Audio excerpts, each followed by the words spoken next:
So, you're prepping for the IELTS listening test, and you know that feeling, right? That moment of panic when the speaker just starts talking so fast, you miss one answer, and then suddenly you've missed the next one, too. Well, today, we're going to unlock the secret weapon to stop that from ever happening again. It's all about mastering keywords. This is the key to staying focused, feeling confident, and actually catching every single answer. All right, so here's our game plan. First, we'll talk about that lost in the lecture feeling. Then, we'll introduce keywords as your own personal signposts. We're going to break down the two types, anchors and targets, see them in action with a real example, add a pro-level tip about listening for signposts, and then wrap it all up with your 3 key takeaways. Sound good? Let's dive in. Okay, first up, let's talk about that feeling. You know, the one that's probably a little too familiar if you've been practicing for this test. It's that moment you realize you have no idea what's going on anymore.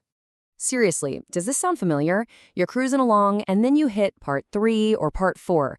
The speaker's going a mile a minute about some academic topic, and you can just feel your focus starting to slip. You miss one answer, and boom, it's a domino effect, you've lost the next 3. It's super common, and honestly, it's incredibly frustrating. Well, believe it or not, there's actually a name for this feeling: concentration fatigue. It's that mental burnout you get from trying to listen to and understand every single word. Here's the truth: your brain just can't do it. It gets overloaded, and that's exactly when you start missing the important stuff. And I want to be clear, it is not your fault. And here's the thing that really kicks up the pressure, right? You only get one shot. The audio plays once, and that's it. No do-overs, no rewinds. This is precisely why you can't just try to listen harder. You've got to listen smarter. You need a real strategy. And that's exactly what we're going to build right now. So if trying to listen to everything is the problem, what's the solution? Well, it's all about being selective. It's about learning how to use keywords as your guide, like your own personal signposts to get you through the audio. Let me paint a picture for you. Imagine you're on a road trip, driving to a city you've never been to, and your GPS is broken. You wouldn't try to memorize every single tree and building you pass, would you? Of course not. You'd be looking for those big green highway signs.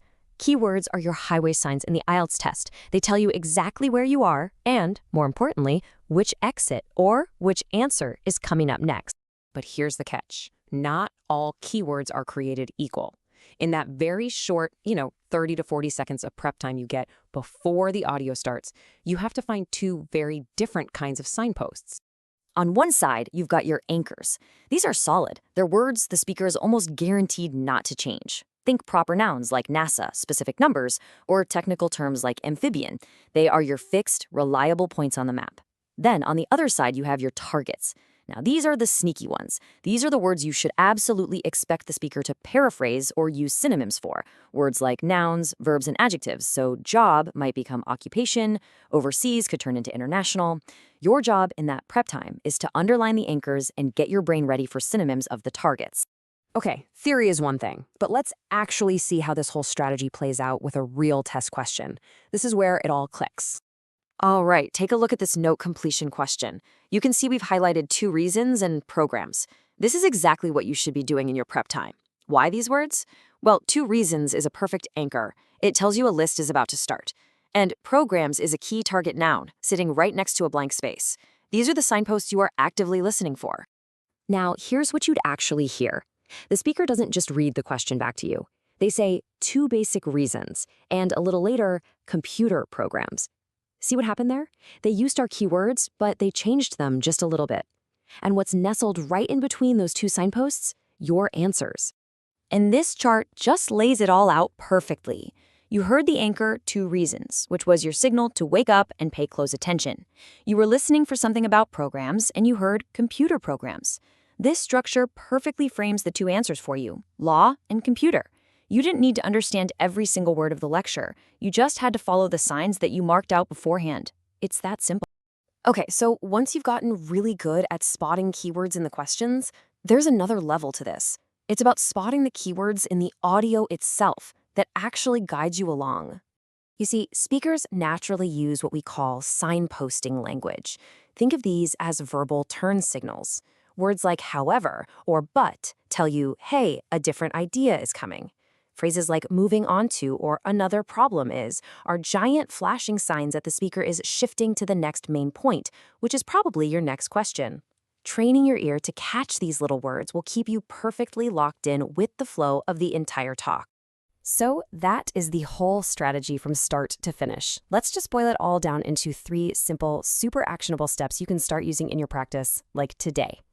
Here it is, your 3-step action plan. Number 1, in your prep time, underline your anchors. Those are the names, numbers, and technical terms that probably won't change.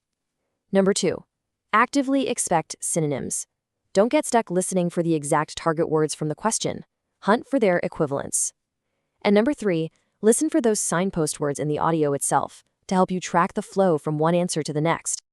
You see, this strategy really does change everything. It takes you from being a passive listener, just hoping to catch some words, to being an active navigator, hunting for signposts. You now have the map. You have the method. So the only real question left is, in your next practice test, which keyword are you going to hunt for first?